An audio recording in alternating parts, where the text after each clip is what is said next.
From the Post-Millennial, ActBlue, suspicious donations. Virginia's AG is going to begin investigating. Shout out to Virginia's AG. This is the right move to be made, and we have to get answers to this. However, I have to wonder, will anything actually get solved here? I think AG Andrew Bailey of Missouri should also be looking into this. The scandal is that there are FEC-tracked donations to the tens of thousands coming from single individuals, which is impossible. Seems like they were hoping nobody would notice, but money is being laundered to Democratic candidates, and it's supposed to be illegal. The Post-Millennial reports, Virginia Attorney General has vowed to look into allegations that the Democrat donation platform ActBlue has thousands of donations registered under stolen identities and names. AG Jason Mayeris posted in response to Charlie Kirk flagging a donation anomaly in Virginia, where a 79-year-old resident living in an apartment at $2,000 per month made 22,619 separate donations since 2019, totaling more than $800,000. My. So we'll pull this one up. We got a tweet from Charlie Kirk saying, it's trivially easy to find massive repeated donations to ActBlue that use stolen identities and quite possibly stolen credit cards. For example, one person in Virginia has been named in 22,619 separate donations since 2019, totaling more than $800,000. Obviously, she's being exploited for some kind of money laundering operation. ActBlue raises from all 50 states. We have 50 state AGs. When will one of them take action? Nova Campaign says, Carrie Alberti is a 79-year-old living in Richmond, Virginia suburbs, renting an apartment for $2,000 per month. She allegedly has 22,619 Democrat donations since 19. The total is $839,466 in 592 days. Utter fraud. Yet 1K likely legit state VA GOP donations, AGs like Jason Mira's VA, crickets. The ghost donor problem. It all keeps going back. Here's another tweet. Virginia Project says ghost donor problem. Data thanks to esteemed Peter Berninger, one Virginia donor, same thing they're saying. This donor probably donated to one thing once, with the rest being identity theft by an unknown actor. Yet they keep giving the money to Democrats. I wonder why. VA's Attorney General, Jason Miyares, probably pronouncing it wrong, says, my office is aware of these allegations and rest assured we are looking into it. I wonder what his political affiliation is as AG. Former prosecutor, AG of Virginia. Virginia is a blue state right now. So let's do this. Jason Miyares, Ballotpedia. And let's see, he's a Republican Party. That's good news. So we'll pull this up right here. Jason Miyares, Republican Party, Attorney General of Virginia, assumed office January 15th, 2022. And he will be looking into this. His term ends 2026. It's good news. It's good news. The TPUSA founder added, which we did read, Kirk has shared a post from Nova Campaigns, which we read. ActBlue has been the subject of multiple investigations from OKeefe Media Group, where people on fixed incomes have their names attached on thousands of donations to Democrats, amounting to tens of thousands of dollars. Okay, full stop. What should happen right now is the federal government should seize all the money, all of it. What's the answer? We have this from James O'Keefe. Maryland woman denies 1,000 plus donations to ActBlue. OMG uncovers fraud scheme. Cindy No of Annapolis, Maryland, allegedly contributed over 1,000 times to ActBlue in 2022, totaling $18,849.77. This means Cindy would have had to donate 3 times a day, every day for a whole year. When asked if she donated ActBlue, she says, no, I don't think so. Let's play the video. It's a minute long from James O'Keefe.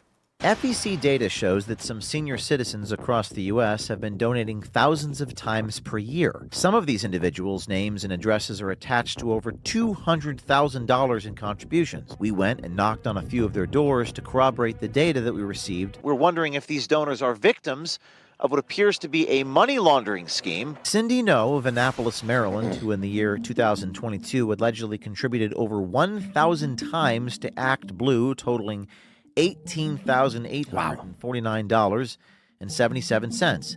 That means Cindy would have had to donate 3 times a day, every day for the whole year. My name's James O'Keefe, and we're doing a story on the number of people that have donated. You did donate to ActBlue, right? once in a while. What about $18,850? No, I don't think so. You know people are using your address? I don't think so. Now, here's a question I have. How come there's no investigation of this? How is it possible that you can go to the FEC like James did and just see this and there's no investigation? I mean, this makes absolutely no sense. It's illegal to contribute more than a certain amount of money. Certainly, they'd start looking into this. Unless there's no reason. James O'Keefe says he confronts ActBlue on FEC fraud. Retirees unknowingly listed for massive donations. An ActBlue insider disclosed a secret ActBlue conference held at a hotel in Boston. Inside the hotel, James O'Keefe questioned ActBlue about the FEC money laundering. Once again, another clip about a minute long. Do you work for ActBlue? Are you with ActBlue? Sir, do you work for ActBlue? All right, he's got copyrighted music in it, so I'll read. He says, thousands of contributions. We talked to people in Maryland who told us that they didn't make those donations, yet your website, ActBlue, listed as pass-through for this money. And they get a percentage of it, too. This is the crazy thing. So here you go. Nobody is actually asking, and then security came out. I think this is from a while ago. This video was originally, I think, from like last year. I could be wrong. The cops came out and asked him what he was doing. Here's what you got to understand. ActBlue gets paid too. Every donation that goes through ActBlue, a percentage goes to ActBlue. I'm pretty sure I could be wrong, but I'm pretty sure they get paid a fee, which covers the cost of the transactions. On top of what's going on with ActBlue, and hopefully we get an answer. You have the HVV scandal. None of this stuff has been answered for. So I have to wonder a couple of things. Do Republicans play the same game? I don't believe that ActBlue is the only vehicle by which we are seeing this. I'm wondering if, when you look at these donations, do Republicans have the same thing? And I bet the answer is yes. And the reason why we haven't gotten an answer to this is that Republicans and Democrats are probably both looking at each other being like, if they're doing it, we do it. And so it's just a free-for-all. And then the HVV scandal, why is it that no one has broken down these weird voting patterns? We keep asking for AGs to look into it. Huh? Could it be that Republicans are the ones behind it? Republicans are manipulating the system to gain votes? I don't think that's the likely outcome, considering the public sentiment right now with polling. But I will consider that. If the Republicans are not going to take action to deal with this at the state level, then I just assume they're in on it. And maybe what's actually going on is that Democrats and Republicans are engaged in this voter registration scheme. And so neither wants to call each other out. They just think they can do it better. This is, for those that don't know, I'll give you the quick gist on the HVV story. Help America Vote Verification is registering people who don't have IDs who register to vote. We can see for the week ending July 20th, this is just a couple weeks ago, Arizona had 52,871 people attempt to register to vote without an ID.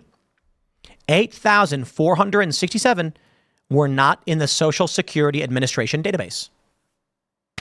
How's that? 8,000, nearly 8,500 people who aren't in the Social Security Administration database have tried to register to vote. Who are they? Look, we're 97 days out from the election. The system is completely broken. We all know it's completely broken. The elections are all likely faker than anyone could possibly imagine. And it's only now, because of the breaking of the narrative through social media, that this has become an issue. If it were just us watching the corporate press, we would never be asking these questions. No news agency would report on ActBlue. They still haven't. I mean, you may get small stories from local outlets for sure, but national level? The HVV story seems to still be dead. And we're now going 5 months on. 5 months we've known about the anomalous data from the Social Security Administration, and we've gotten no answers. Texas just said, clearly you're mistaken. We've not registered that many people to vote. Missouri, I think, said, we're doing voter roll cleanup. Is that a joke? 99,542 in a week period? So what is this? They're taking all of their data and submitting it to HVV. Well, that's against the rules of what the Help America vote verification system is for. But sure, maybe voter roll cleanup. The explanation could be that they're using the system illicitly for personal gain at taxpayer expense. Fine. I'm going to tell you this. This is just one story in combination with what James O'Keefe and others have uncovered. I don't see how this election is going to be clean. There's already a lawsuit. New York interfering in the election. So I say good luck to all of you. I'm going to wrap this segment up. Next segment will be actually Timcast IRL at 8 p.m. So thank you all so much for watching. Smash the like button. You can follow me on X at Timcast and Instagram. And I recommend this. Everybody go to Boonies HQ on Instagram and watch the latest video. We endeavor to bring idiocracy to life. And so we present to you an episode of Ow My Balls, now available to watch on the Boonies. Instagram, you will enjoy it, you will laugh, and share it if you can, because I think it's really funny. Actually, I want to see how many views it has. I'll wrap this segment up, and we'll see you all later. Everybody else will grab some super chats.